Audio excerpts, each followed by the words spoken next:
جب جادوگری کا فن عروج پہ آیا اور گھر گھر جادوگر اپنے فن کا مظاہرہ کرنے لگے تو اللہ نے حضرت موسیٰ علیہ السلام کو کرشماتی عصا عطا کیا جو جادو کے فخر کو توڑ کے رکھ دیتا ہے.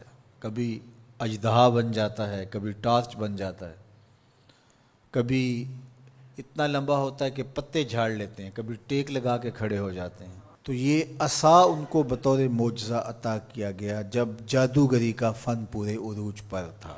موسیقیت کا جب بانکپن آیا اور موسیقی کے ذریعے لوگوں کو مسحور کیا جانے لگا تو اللہ نے حضرت داؤد علیہ السلام کو وہ آواز کا جمال عطا کیا کہ جب وہ زبور پڑھتے تھے تو اڑتے پرندے رک جاتے تھے. ایسا حسن عطا کیا.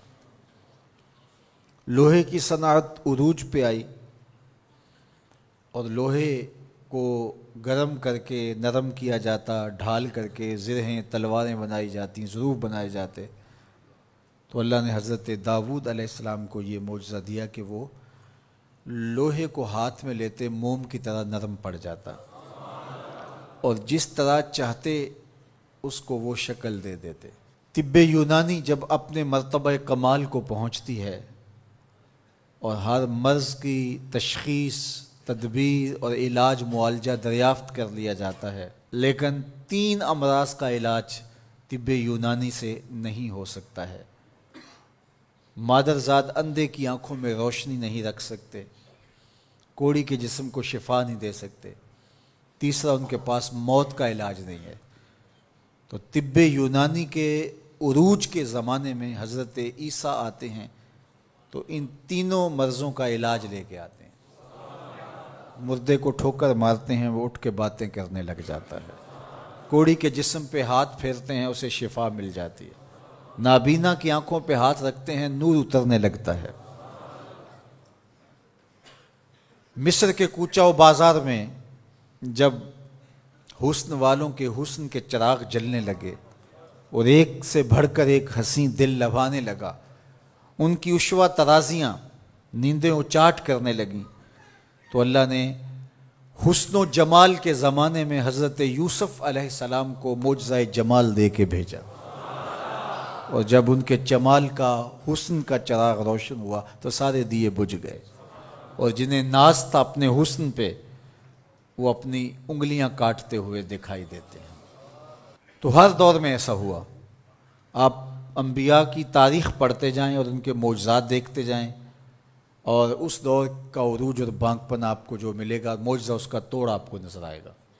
جب میرے اور آپ کے آقا و مولا تشریف لائے تو زبان و بیان کا عروج تھا، قرآن دیا گیا. قرب قیامت میں انسانی ارتقاء اور مادی ترقی اور اپالو یازدم کے ذریعے چاند پر جانے کی باتیں ہونی تھی اور لوگوں نے مریخ پر جانے کی تیاریاں کرنی تھی.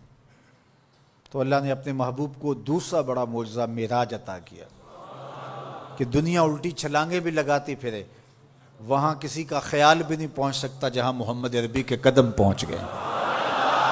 میرے امام بولے خرد سے کہہ دو کہ سر جھکا لے، خرد سے کہہ دو کہ سر جھکا لے، گماں سے گزرے گزرنے والے، یہاں خود پڑے ہیں جہت کو لالے، کوئی کیا بتائے کدھر گئے تھے، سراغ عین و متا کہاں تھا، نشان کیف و الا کہاں تھا، نہ کوئی ساتھی نہ کوئی راہی، نہ سنگ منزل نہ مرحلے تھے، کمان امکان کے جھوٹے نکتوں تم اول آخر کے پھیر میں ہو، محیط کی چال سے پوچھو کدھر سے آئے کدھر گئے تھے، وہی ہے اول وہی ہے آخر، وہی ہے ظاہر وہی ہے باطن، اسی کے جلوے اسی کو ملنے اسی سے اس کی طرف گئے تھے، کمان حیرت میں سر جھکائے عجیب چکر میں دائرے تھے، ان کی عظمتوں کی کنہ تک کون پہنچے.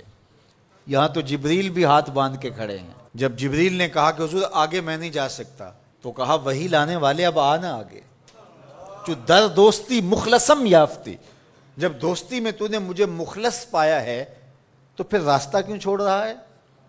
تو عرض گزار ہوئے اگر یک سر موئے برتر پرم، فروغ تجلی بسوزد پرم، لو دنو تو خط وطن لہ ترک تو، اس سے آگے میں بڑھ ہی نہیں سکتا، اگر ایک قدم بھی آگے بڑھوں تو جل کے راکھ ہوتا ہوں۔ تو جہاں جبریل بھی پیچھے رہ گئے، ملائک بھی پیچھے رہ گئے، کوئی فلک تے رہ یار گیا، کوئی جا سدرہ تے ہار گیا، ایک کالیاں زلفاں والا سی جڑا عرش تو بھی لنگ پار گیا، کوئی حد ہے ان کے عروج کی بلغ العلا بے کمالے۔